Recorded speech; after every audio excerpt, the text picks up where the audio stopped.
I don't know who needs to hear this, but I know somebody that does. Jesus has come to redeem all of us on this earth. Psalm chapter 22, verse 27 to 31. You might be a liar and deceiver, or you might be a gangster at school. You might be a class clown in a classroom, or you might be a smoker and vapor in the bathroom. You might be a cheater and manipulator, or somebody else's ex.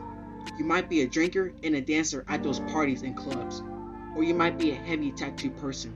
But if there is anybody that feels like your messy situation is too big for God, then allow me to run a list down for you of the people that God used who were messed up.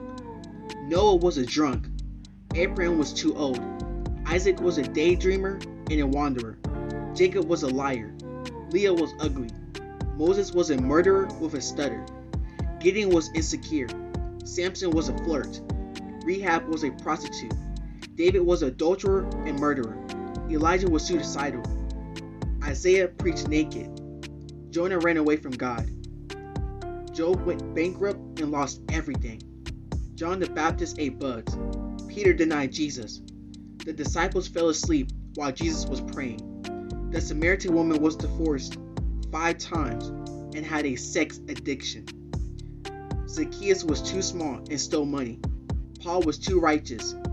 Timothy had an uncleus. Lazarus was dead, and Corey was addicted to pornography. And God still used all of us.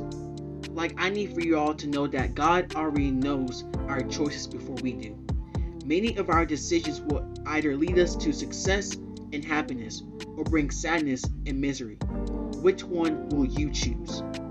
Oh, y'all ain't gonna talk to me. Like, these ongoing struggles and frustrations purify our behavior and continually strengthen our character.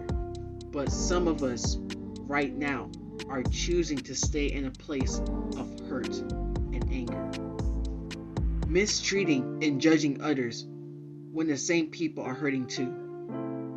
But God is present to every moment. He is our refuge and strength.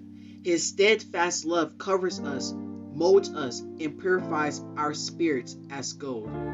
The reason why we can trust in Him is because we remember Jesus has come to redeem all of us on this earth, those who have gone down to the dust and those yet unborn. What have this man of God done? I'm glad you asked. He saved a sinner just like me. He opened the gates of heaven to those who haven't yet been born. All nations will praise Him for His miracles. We are the receivers of Jesus' death and resurrection. We are part of a generation that will be told about Him, and we are also part of a generation that will tell others of Him. We are witnesses of His little miracles. Jesus didn't come into the world to preach to religious Christians who go to church every Sunday, but all people from every denomination and race. And we are called to serve Him in His kingdom. We serve Him by serving others, even if we have to love and forgive our enemies, because that's our calling and mission. And so I just want to encourage you all to know that it's a great day to be a miracle. God's way. Let's go. Peace. Victory.